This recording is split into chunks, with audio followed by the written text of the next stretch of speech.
Nation. I'm your man, Rod Love, and sitting way across from me, as y'all know, is none other than the General Attorney Greg Jackson. Once again, it's on, Brother Love. Hey, you know how we get this thing started every week, man. How's this weekend pass for you? Great weekend, Greg, but boy, I tell you, the night is gonna top it all off. No doubt, man, no doubt. But listen, before we get started, I got to do it early because we got guests in the studio. There you go. You are tuned in to two of the most influential voices in Central Florida on a Monday night podcast. Brother Love and Greg Jackson, the dynamic duo, guaranteed to raise your IQs 25 to 30 points. And on some nights, Brother Love, we're going to take it up. Take it up. Yes, that's right, man. So if you want to be a part of tonight's podcast, all you have to do is hit 407-921-6195. Again, that's 407-921-6195. Or you can get your little Twitter fingers and go to Facebook. You can join us over there right there. And Brother Love, all we got to do is tell them right now, let's get it on.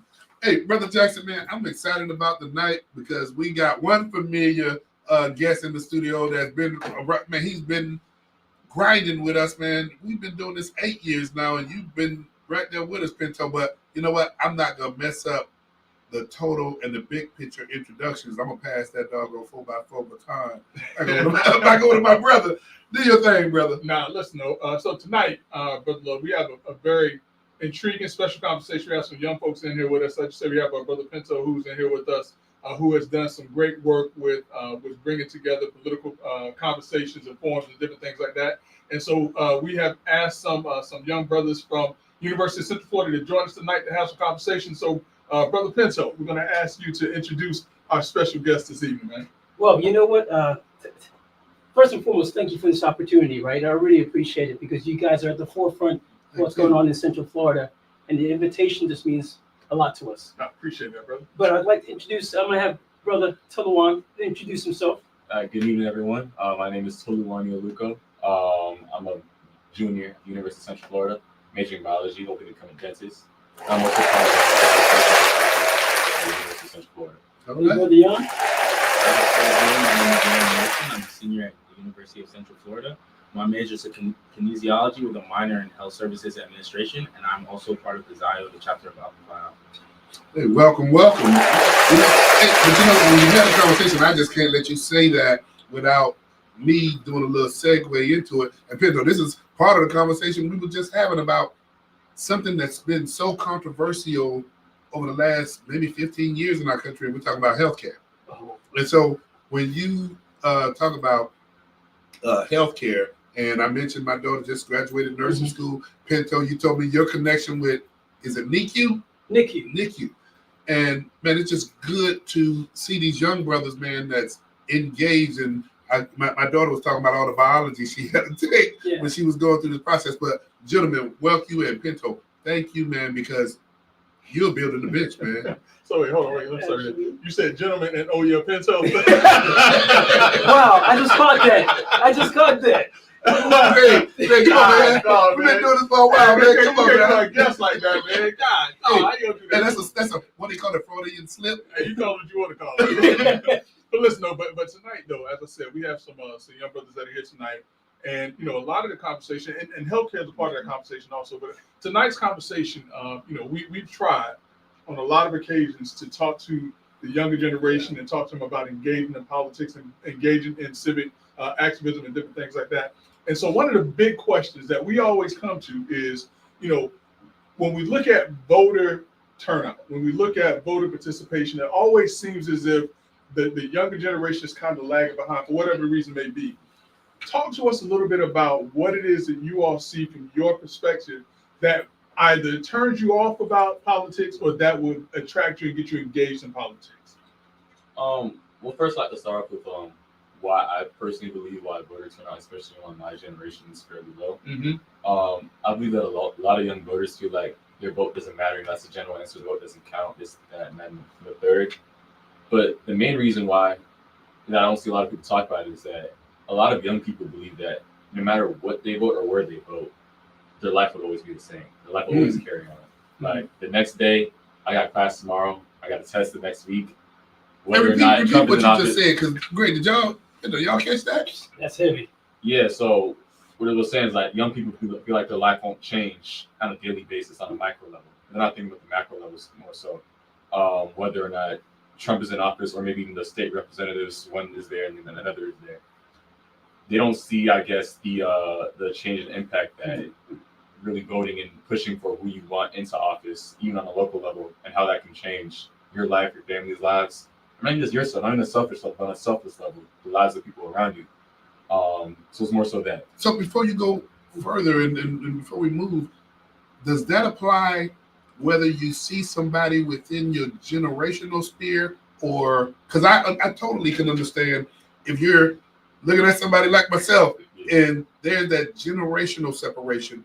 Does that apply in both cases, or I'm just interested?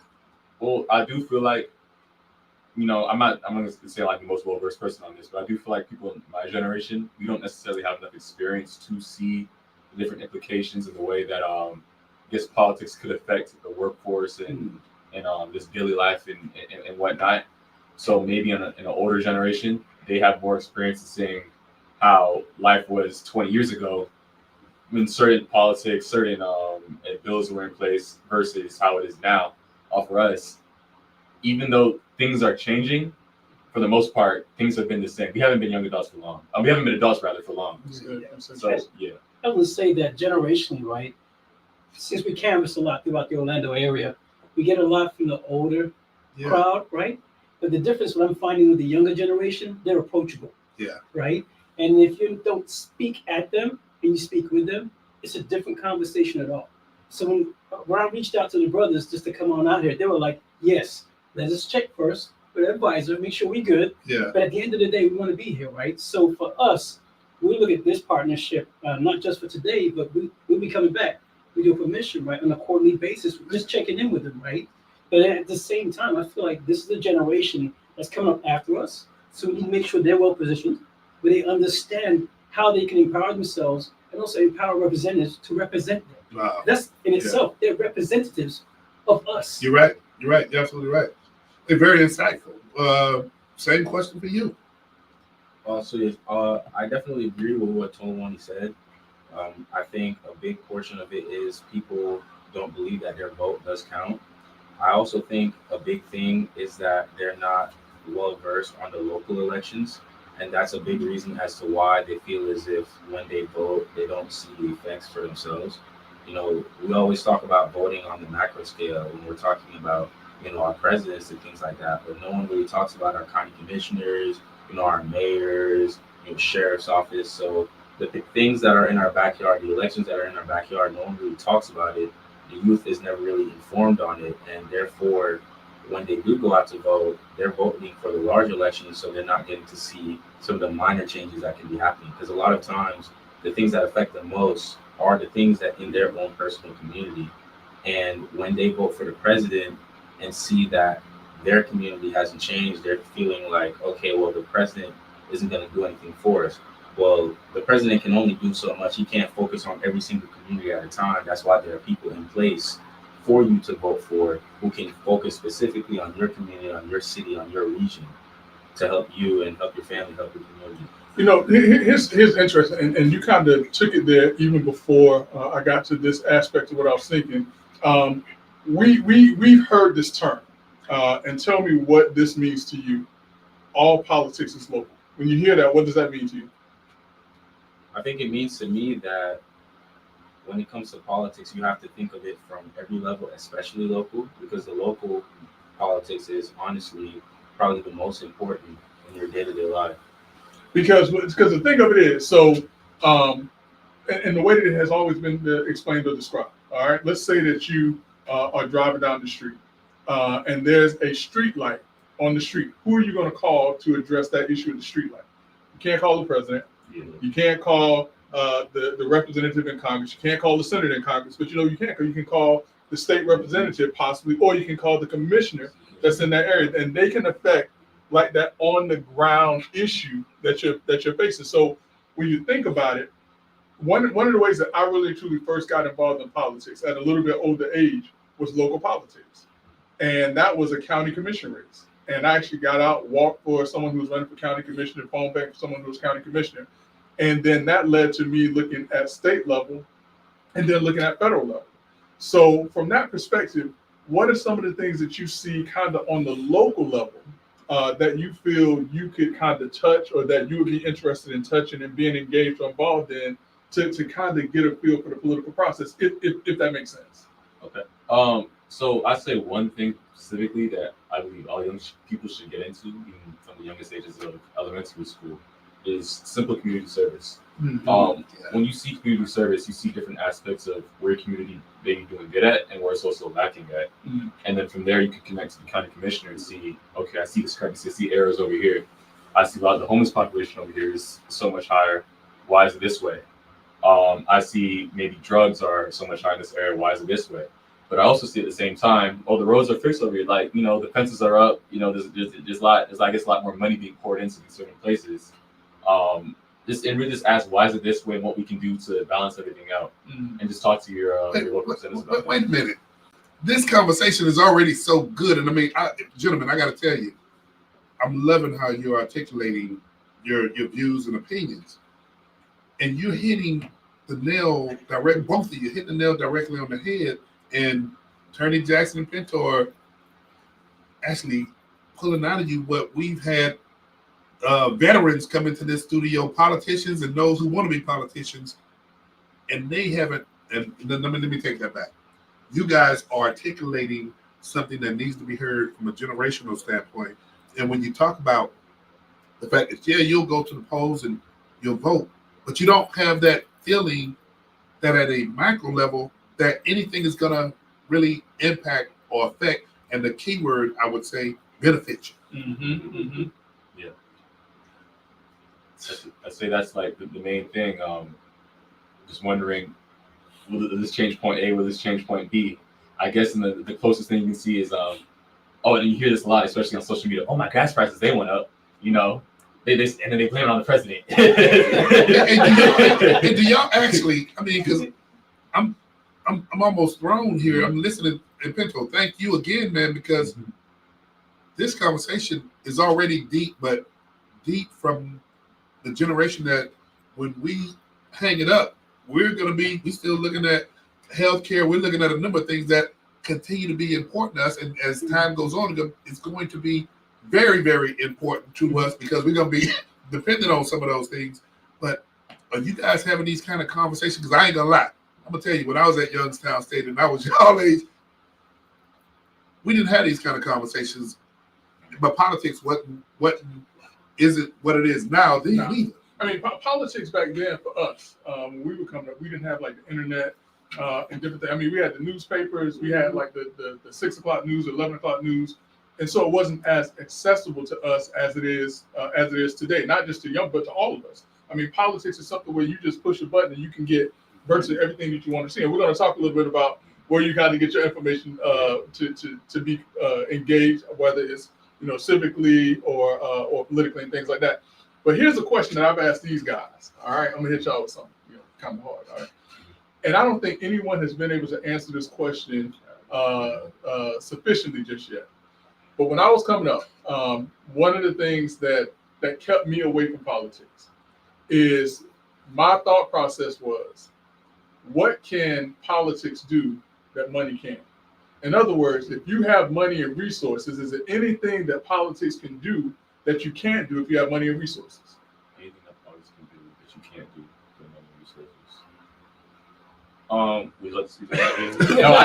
I have a little viewpoint on it, but Sure. yeah.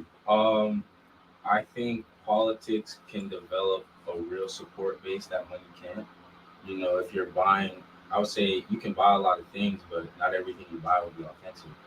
I think you can find true authenticity in politics if you're fighting for the right causes, you're fighting for the right reasons, and you're keeping in touch with the community, right? Because at the end of the day, if you're someone who's truly about the community, then how you go about politics should involve them every step of the way.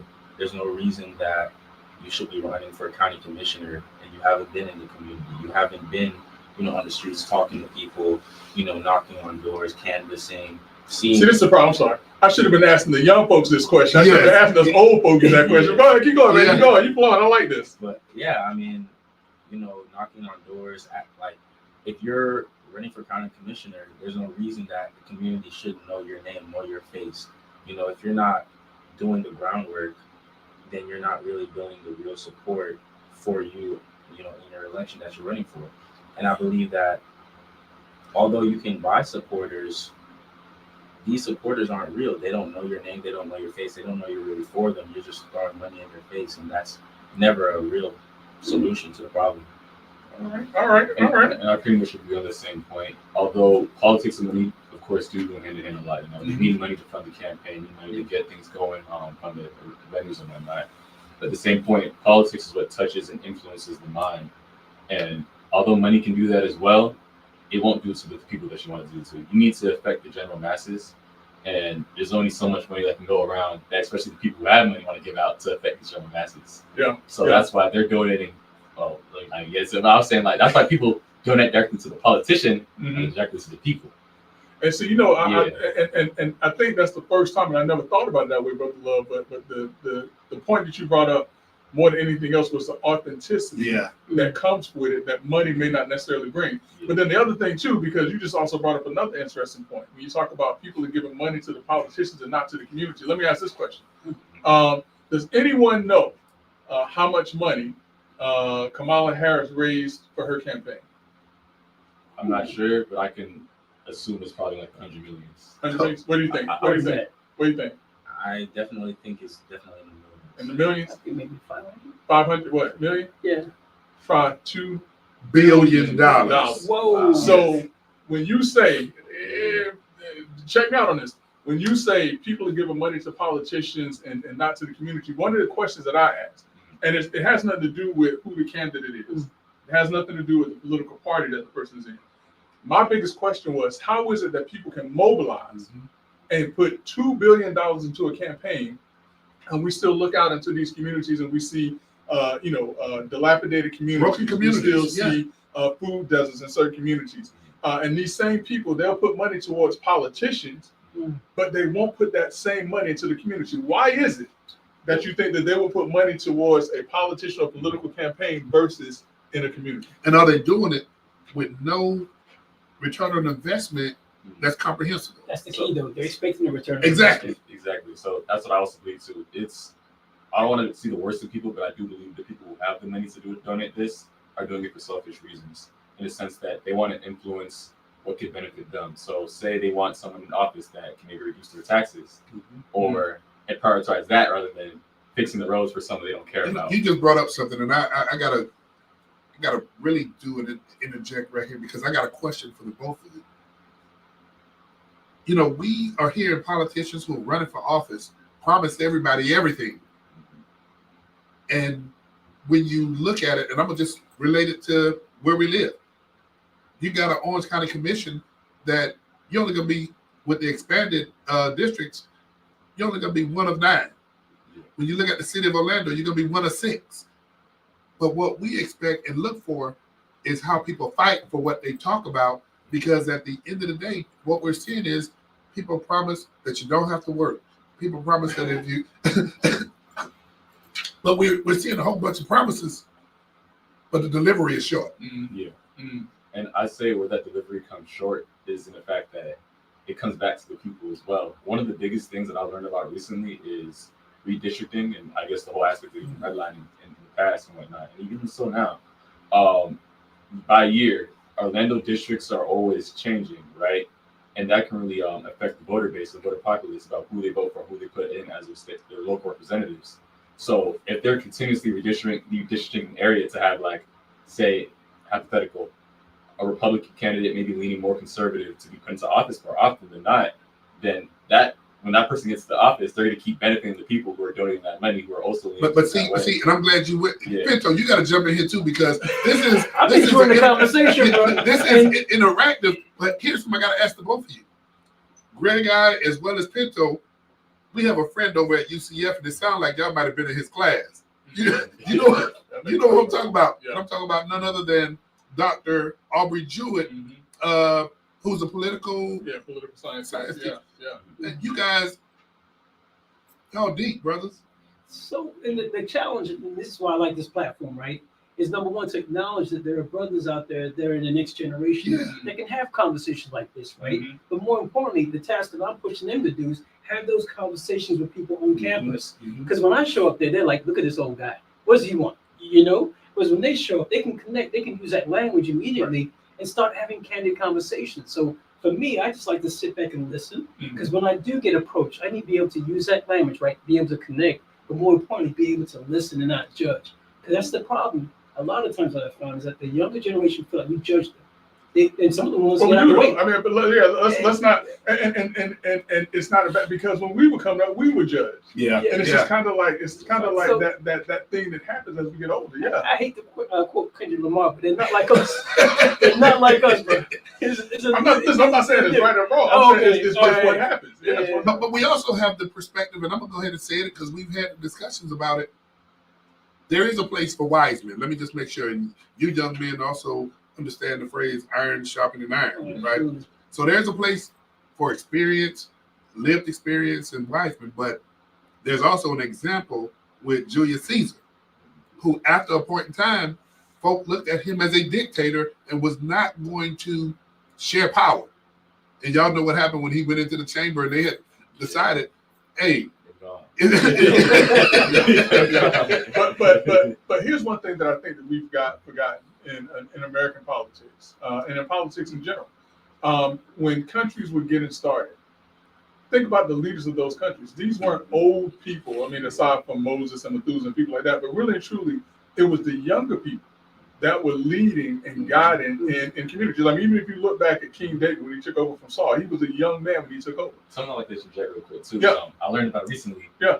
George Washington and the other founding fathers, they were like in In their their- 20s, yeah, in their early 30s. 30s, yeah. And I don't Kinda think people young, realize that in order to get the ingenuity to build a country as great as America is, or to build certain societies, it was young people that it wasn't the older generation that was doing it.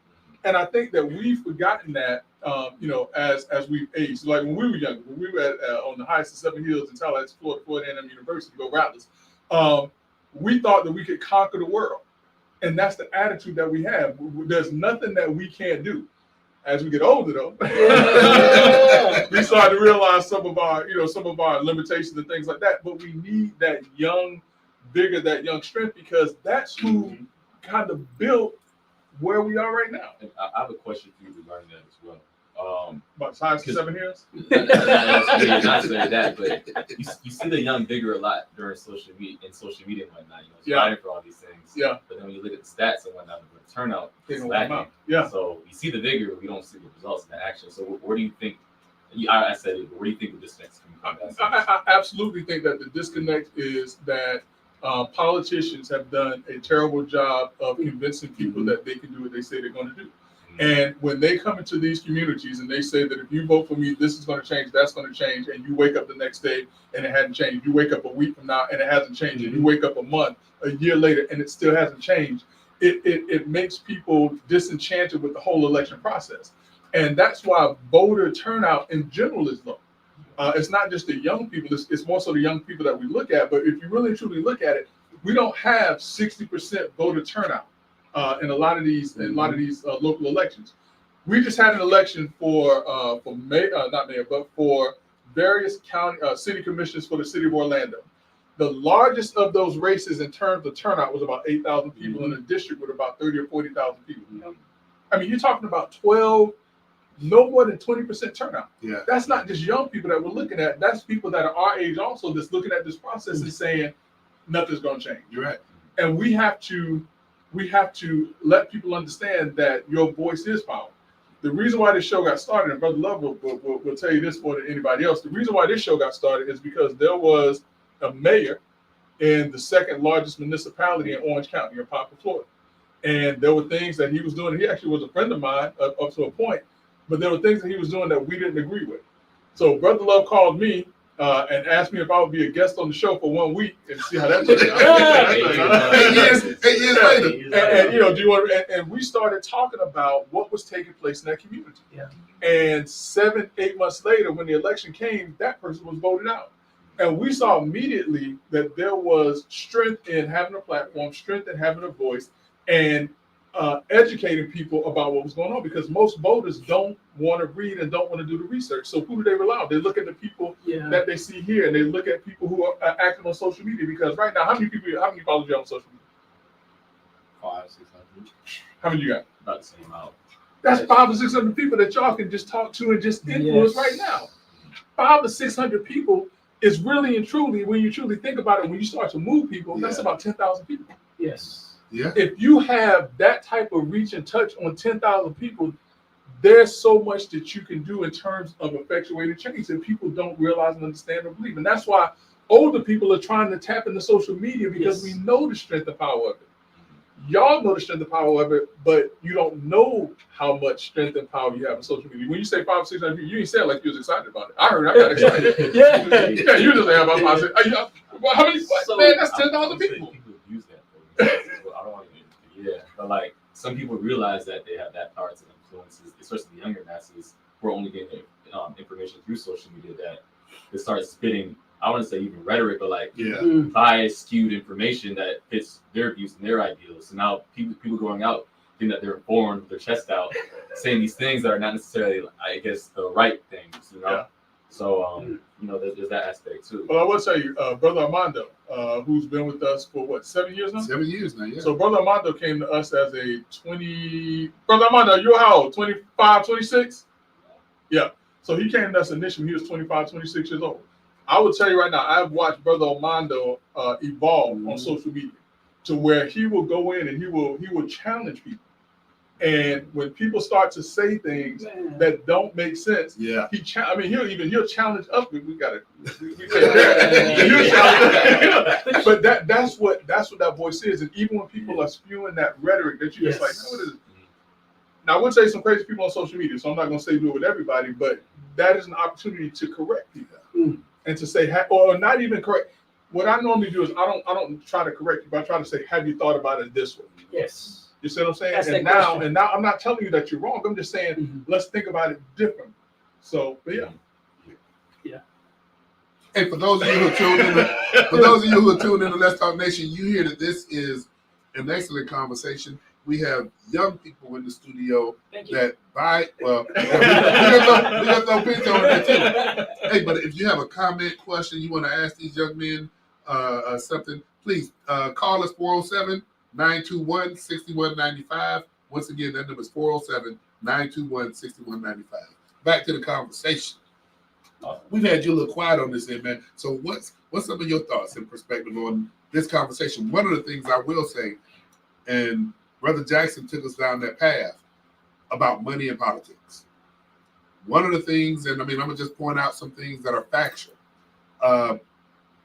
We've had some races in this community that 3-4 weeks before the actual election, you see $1 million, $2 million for TV time pouring, and you see elections turn. We had a congressional race that, Greg, how many, Pinto? It was 5 or 6, 7 individuals in the congressional race, and a few weeks before the race, millions of dollars poured in. So money does impact, but here's something else I think the electorate got to get more familiar with, and that is when you see people coming into your community and they're catching these planes into your community and they're knocking on your door asking you to vote for a certain person, here are some of the things that we need to do. We need to ask that person that's knocking on your door, let me see your driver's license. Because we have folk that fly in and they'll solicit your vote for a candidate and never tell you that they don't even live in this community. So that's the question. That's the question. How much weight do you put on celebrity endorsements? Like when you see, Cardi B, or you see Megan Thee Stallion coming out and endorse people and saying, "Go." How does that make you feel? I think it depends on the type of celebrity and the image they uphold. Because if you have a celebrity, like let's say for example a rapper who promotes nothing but violence and drugs and money, all of a sudden endorsing a candidate, that almost looks fishy. You know what I'm saying? It doesn't seem like it's very legit. It seems more like they're definitely being bought out to endorse this candidate or getting some type of incentive. I think for celebrities, if it's possible, make more of an emphasis on celebrities doing that kind of work in general. And if you are going to have a celebrity endorse a candidate, make it seem more natural, more like this is something that they actually believe in and are working towards, instead of having a celebrity out of the blue just be like, yeah, I'm with this person running for office, and then you never hear from them again. What about the ones who challenge politicians? Like, say for instance, and this is an older celebrity, older hip hop guy. That's the more our generation. But when Ice Cube during the last presidential race, and how much did y'all follow the last presidential race with first off with Biden and Trump? How much did y'all follow that? Oh, well, I say I followed it pretty. I would say I knew every single little cranny going on. But yeah. Did your interest in the race change when Biden dropped out and it was Kamala and Trump at all? It did. Okay. I say so. So let me ask this question, because early on in the campaign, Ice Cube came out, and Ice Cube had a challenge, and he wanted to know why is it that, or what is it that Biden is going to do that's different from what's been done before? How much of an influence did that have? Number one, coming from a celebrity, and number two, coming from a celebrity who is in a different generation. You're saying, which any of you guys like to answer that? I don't know. I've been talking a lot, so when you guys like to answer that? Sure. I think that's a great thing to have a celebrity come in and challenge the politicians. And by challenging the politicians, it shows that the celebrity has an interest in what's going on, an interest in what they're going to do for this country and how they're going to, stand for our people and help everyone in the community. So I think challenging the politicians is a really great thing. For me, I was definitely following along a lot with that election. I definitely did some canvassing for that election, and I did some work as well, just in regards to sharing information about it at our school. We did some events regarding that, but yeah, I think that's important. I think it's important to see people who you're familiar with, celebrities, going out and challenging the politicians, speaking up for the community, and it also helps because it gives people this sense of like, it gives them a sense of community outside their own community. Like, yes, everyone's voices matter, but there are some voices that can reach further places, right? And to have those voices that can reach out further places for you could really be uplifting for people and can help when it comes to giving someone that empowerment to go out and vote. Nice. And I think based on some of the profiles that may endorse a candidate, to me, I like to always look at like what's in it for them. Yeah. What investments do they have? Yeah. Is a real estate deal there that's going to provide some kind of tax benefit, or what else is there? So to your point, Pinto, and I want to ask these young men, what do you think, or have you had this experience that you've seen celebrities endorse candidates, no matter who they are, and then a month or two later, you find out that celebrity actually got paid? Yeah. So I'll start here because I want to get both your thoughts. So what do you think when you hear that, when you legitimately think, oh, this celebrity got money and they're out there because they want to defend people's position, but then you find out they got paid? What's your thoughts on that? I definitely think it'll come off to a lot of people as disingenuous, as if, they're just out here for a check. They don't really care how it works either way. And just like how I said, a celebrity going out and challenging politicians can empower people to vote, I think it can also, by something like that happening, it can take away their empowerment and kind of throw them in a further place where it's like, okay, the politicians aren't for me, the celebrities aren't for me, like everyone outside this community isn't for me, so what's the point? I think that kind of negative rhetoric can then seep into people's minds, and then all of a sudden you have the low turnouts once again, the same problem occurring once again. Brother Pinto, man, I gotta thank you for bringing these sharp young brothers. Absolutely. Yeah, this is a great conversation. Yeah, you got something to say on that too. Also seen a couple of examples. You see the Kanye's, recent Sexy Red. She even, this is another artist from our generation. She even literally said that the Trump campaign paid her for her endorsement in administration, and she flips the other side on that. But being said, in that moment though, especially as a Black person in America, when you flip to another side that necessarily your race is, I guess, conforms to as a whole and in a general form, it can really cause a lot of disillusionment and confusion among your people. In terms of, okay, so I thought this person was my people, but now they over on this side, so Yeah. what's going on? And that can cause them, as Yan was saying, to now push themselves, distance themselves, and that's just an issue with how celebrities present themselves and whether they're getting paid or not. So let me ask this question, because both of y'all have indicated that you were either following the last election or that you actually did some work on that on the last election. What attracted you? What made you want to either keep up to date with what was going on, or made you want to be engaged in that campaign? What made you step out and say, you know what, I want to be involved in this? Well, for me personally, I won't lie, and media doesn't lie. There's a lot media fear mongers. You know, they drive up fear about whether who's going to be in office and who's not. And I want to say I'm not a victim of it, even though I know that a lot of these are overhyped. But it's things like that. When I hear that this thing's going to happen if this person comes in, I'm like, hold on, wait a minute. What can I do to make it go the other way? You know, how do I stay informed? How do I influence my peers to make sure it doesn't go the way that, in my belief, is the wrong way? Nice. But yeah, it's stuff like that. I'm gonna tell you what's funny, and then we get you. When I was coming up, I remember it was I'm an old cat. It was 1979, all right, and it was the race with Jimmy Carter and Ronald Reagan. And I promise you, I remember that they came around and they told us that if Ronald Reagan won the race, we needed to pack up and go back to Africa. And I'm telling you, and as a kid now, you know, I was in the 70s, but I was young in the 70s, but as a kid, 1979, I'm 8 years old, and I'm hearing that if this guy wins, I gotta leave and I gotta go to it brings fear. Yeah. And you know, I can only imagine, you know, being a little bit older and being able to do something about it. But as a kid, I just felt like there's nothing I can do. We about to move back to Africa. You know what I'm saying? You know, no disrespect to the people of Africa, but I want to stay here though. I'm not dreaming, by the way. Yeah, I'm just you would have been cool. I was somebody over there. You know what I'm saying? But it's that type of fear that they've been interjecting into elections for a long time. But I'm sorry. So, what was it about this last election that got you engaged and wanted to get out? During that time, I was working for a third-party nonpartisan board registration group called Faith in Florida.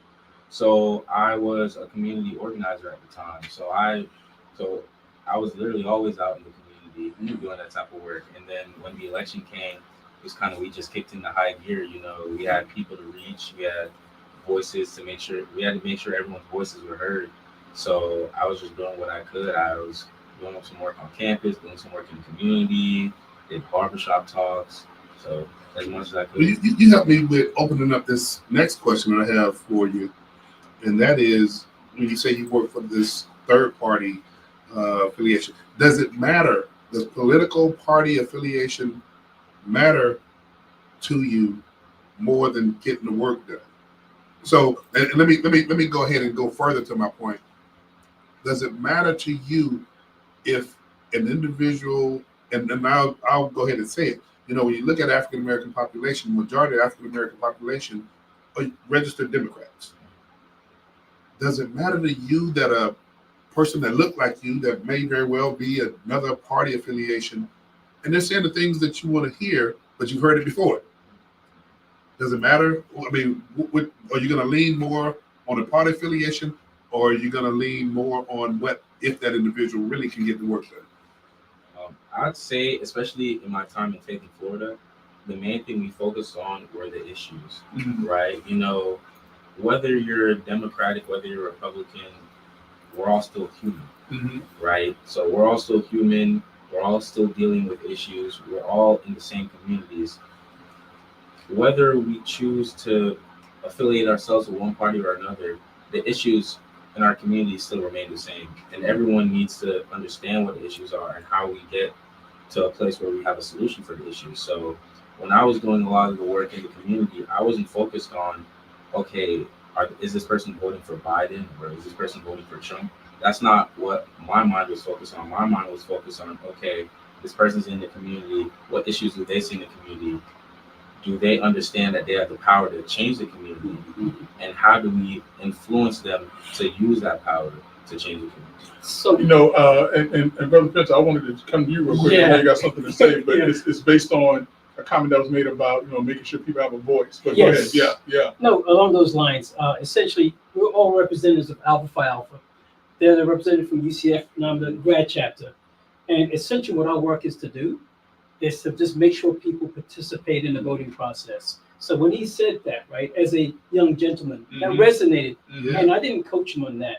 That is the key. And to me, especially being from another country, right, and having the right to vote, because I'm now a citizen, that is so misunderstood and mistaken, right? That they see us and they kind of consider us to be Democrats, right? But at the end of the day, we could be either or. Yeah. And when we're out there and we're canvassing, we just want people to participate. We're not In the advocating process, for one yeah. party or another.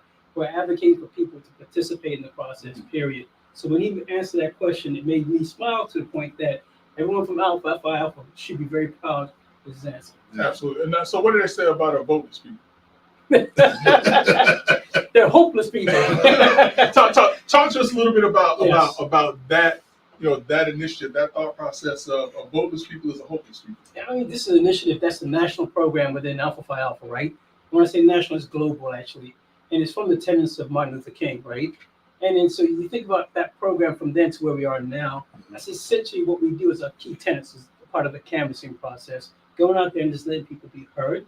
And as you mentioned before, it's all about rights and resources, right? But how do you participate, not just on a national level, but on a local level? And we participate in all tenets of that, right? When it just comes to even making people aware that it's time to vote, early voting, Yeah. or when it comes to even having their vote by mail, making them aware of that there are changes, regardless of what party they're voting for. Just the fact that they know that there are changes, they need to participate, and there's some things called a deadline. Pinto, let me ask you this question, because I gotta apologize in advance, because I gotta tell you, I was caught off guard. I mean, these young brothers are really bringing it. And for you, what did you see? Because I've known you through Greg for some years now. Mhm. What did you see, not only in these young men, but the fact that your fraternity has been doing community work and getting people engaged and understanding the process? But tonight, you bought 2 diamonds here. Jules. Oh, okay. But no, you're good. So, what, I mean, because we've done the barbershop with you, yeah. and it just keeps getting better and better. But what I'm hearing tonight, you're right. We have to bring this back. Yes. No, absolutely. And I think for me, right, from the highest of 7 Hills from Tallahassee, I was a director of student lobbying. So I always participated in this process one way or another. But that's what kind of got me into Alpha Phi Alpha. They're active. They don't just talk, they do things. So when it came to me, just approaching Brother Tawani, he just said, okay, what can we do? How can we go about it? And when do we need to show up? And it's been effortless, right? Yeah. So anytime we have any initiative at all, I don't have to apologize or ask for permission with my chapter. They just say, what do you need? Yeah. Let's make this happen. And that's it. So as far as when it comes to advocacy overall, again, it's about rights and resources. What can we do to help people get more educated? I mean, even just for the fact of people knowing when early voting is. I mean, think about it. Election day is just one day. But when you think about the early voting, you have a 2-week period. Yeah. And if you can't get there because of work, you didn't have the weekends. And you'd be surprised at how many people don't even know about that. Yeah. And that's part of what we do as far as passing that information. That's education in itself. I'm gonna say for Brother Love and I, though, the election process starts 6 months before an election, And that's because that's when, and actually a little bit more, because when candidates start to put their names down and say, hey, I'm going to run, or we see who's going to run, we start looking and say, well, who is this person? What are they doing in the community? Are they just hopping up and popping around? Who are they affiliated with? And so we start doing those things, and we start having conversations here on this platform as people are starting to gear up. Hey, be on the lookout for this person and all the other things. And so I think that's very important. Number one, the early voting, the registration, everything like that. But the other part is that throughout the year, because elections happen virtually every year, whether it's a 2-year election for the House of Representatives, for the state, or for federal, whether it's a 4-year or 6-year election for the state Senate or the federal Senate, whether it's your local elections with your commissioners, or every single year, so there's somebody that's going to be running for an office. Right. And we have to know who these people are. But to say too, just from what we're doing, right, as a partnership with Alpha in the Orlando area, is that when you think about the election cycle too, you have something else that's coming up in 5 years. Oh, Census. Yeah. So with us being in the communities now, just doing more outreach and knocking on the doors, people know who we are, but to the point that they won't feel like we're strangers, right? So I live in Lake County, right? But I spend most of my time in Orange Orange County. County. Yeah. So I want people to feel comfortable with us, right? What's the importance of the census? Rights and resources. Yeah.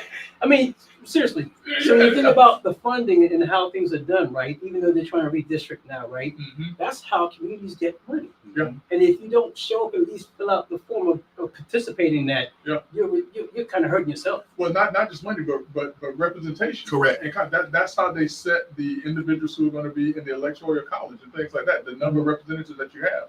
And so the census is important, but a lot of times we don't think about it from that perspective. Yeah. We say, I don't want to feel this, I don't want to do that. But you have to understand, resources come from that, and representation comes from You know what, Brother Jackson, because you and I, we've been in battle together, and on the note of representation, you responded to how you feel and generations feel about discarding, I'm going to use that word, political party affiliation, because you're focused on what a person is going to do in being effective.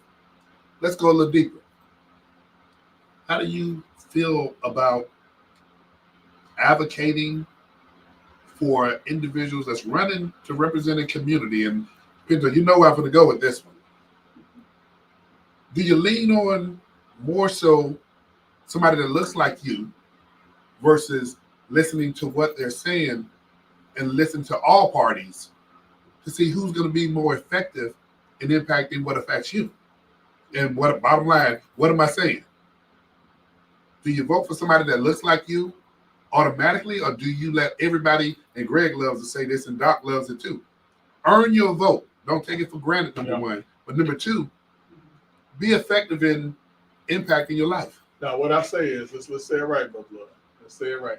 I say my right to vote is not someone's right to my The vote. vote, yes. So just because I have a right to vote doesn't mean that I have to automatically give it to you because you look a certain way, you're a part of a certain party, I look a certain way, or whatever. You still have to earn my vote. That's it. So I don't know my I know, but you, hey, so gentlemen, I'm gonna turn it because I'm interested in hearing what y'all have to say about that. Well, for me personally, I also won't lie. I'll be honest. Whenever I see a black candidate, say out of a party of 5 white candidates, my eyes be geared towards more of them, seeing what they got to offer and what they're pushing out. But at the end of the day, research is what's needed. I still got to see what they are doing. Are they using the fact that they are a black candidate to, I guess, secure the black vote? Sometimes certain parties, what they'll specifically do is they realize, hey, the last election, we didn't get this many black votes. What we gonna do this time? We gonna put a little puppet and that's black, and a we Manchurian candidate. yeah, right. Get a little puppet in, and then we gonna see how we can get now the Nigerian voters to we can do all this, or the Caribbean voters we can get them. It's things like that. So you just gotta really research and see beyond the surface, Right. what are they pushing out. Let's ask you, where do you do your research? So I guess on a national general standpoint, I'll start looking more on the AP, Associated Press.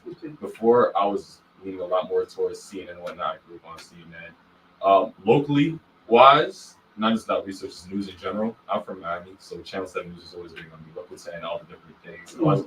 My dad, my parents always loved us getting in what is going on in our community on the different aspects, on everything. So I even turn on the news for no reason. I just watch it just to watch it. Yeah. But besides that, I have this new program that I look at. It's actually a website, and what they do is they give you all the different types of news networks, regardless of party, and they'll tell you where they're leaning towards. If they're leaning more towards conservative, are they more bipartisan and whatnot? So you can get the different viewpoints, and then from there you can make your own viewpoint. Once I get the name of it, I'll come back and but I can't remember right now. Yeah, regarding that, I would definitely say a wolf in sheep's clothing is a real thing, right? Just because they may look like you doesn't mean they're always for you. But I do understand the bias because typically when you're thinking of a candidate, seeing someone that looks like you resonates with you because you're believing, okay, this person has the same shared experiences as me. They've dealt with some of the things I've dealt with. I do think at the end of the day, though, you kind of have to, I think it's important for people in the community to vet the candidates who are running for office, right? Just because they look a certain way doesn't mean they're going to act a certain way. It also doesn't mean that they grew up the same way. You could have someone who looks like they're from your community. They grew up in a community that was nothing like yours, or vice versa. So I think vetting the politicians that are running, doing research on them, seeing what's their history, seeing, okay, they're saying they're from my community. When did this start? Were they in the community? Were they in the community 3 years ago, 4 years ago, 5 years ago, or did they just show up a few months ago when they started running? You know, you kind of want to make sure that what they're doing is really legit. These cats are wise beyond the years. Yes, no, I like it. I like it. But let me ask this question, because as we kind of get ready to wrap up, what are some of the issues that are important to you, and what are some of the things that you would like to see changed, or what would be something that you would maybe one day stand up and say, I want to serve this community as an elected official? Okay. I guess from a local standpoint, I'm in college. I hope to go to business school, as I said before. I like to see more effort, especially towards Black men in healthcare. I'm also in my campus president of Black Men in Medicine, Very nice. where we try to promote Black men participation in healthcare. And I feel like, you know, it's also on the standpoint of there's not enough Black men in general, you know. It's just the struggle to put people of Black men in medicine. I can't say it anywhere else. There's not enough Black men. So just somehow pushing more Black men to get in the healthcare field is just lacking. I'm just seeing that. I definitely agree with Tolumani. I served on the e-board of the Black Undergraduate Kinesiology Association as well. So I definitely agree with him that I would also love to see more Black men in medicine. Another big thing is I'd love to see more community work and engaging the youth when it comes to understanding politics. I feel like having them being able to understand the politics, understand why everything the way it is, that's something I'd love to see change more. Not even just from an aspect of, you know, you want them to go vote. You want them to understand how our world works and how to navigate it and how to do the best that they can with the world that's being given to them. Because at the end of the day, I feel as if for myself, when I'm getting older and seeing the community raise up and having children and things like that, I want to prepare them as best as possible, you know, for everyone in the community, but especially people of color, because, you know, there are certain places in life where you might be at a disadvantage, especially if you let it, right? And when it comes to disadvantages, you don't want to see your community fall to a victim mentality and just believe, oh, woe is me, you know, it's over for me, you know, the community doesn't serve me and things like that. So I want to see the community be more proactive instead of just reactive and trying to catch up and everything. Like, let's start from the basics. Let's start from the beginning and build up with the ground. Now, I'll tell you, one of the things we haven't talked about here tonight, but something that I think more African-American communities should know about, is this little known entity known as a CRA, or Community Redevelopment Agency.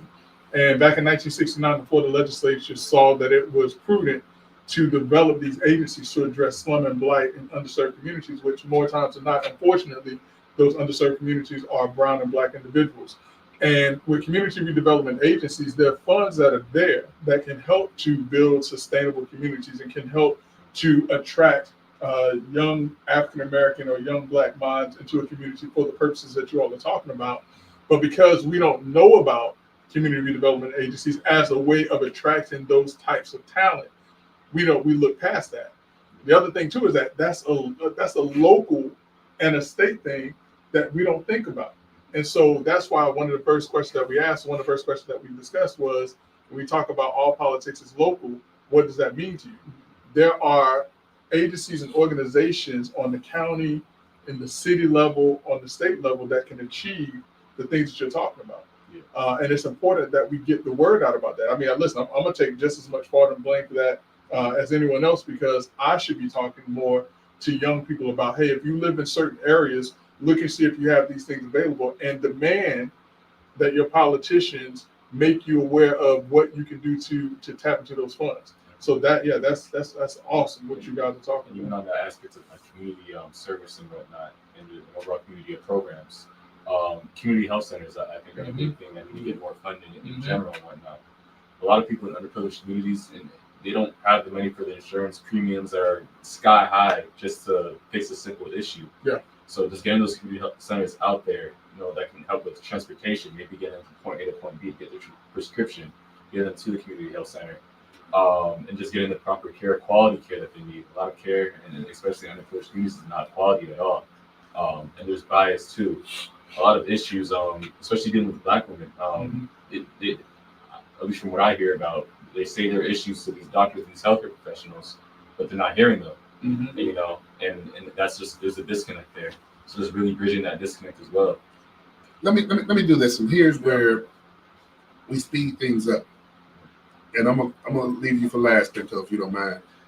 In 1 minute, this is the rapid fire. Greg and I, when we started this show, we always said we wanted to begin with an end in mind and get results. So in a minute or less, hearing all that we've had a conversation about here, where do we go from here, from your perspective?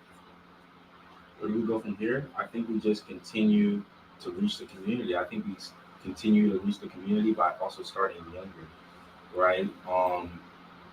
Kids are cognizant from a young age, especially nowadays with social media. They're exposed to everything, right?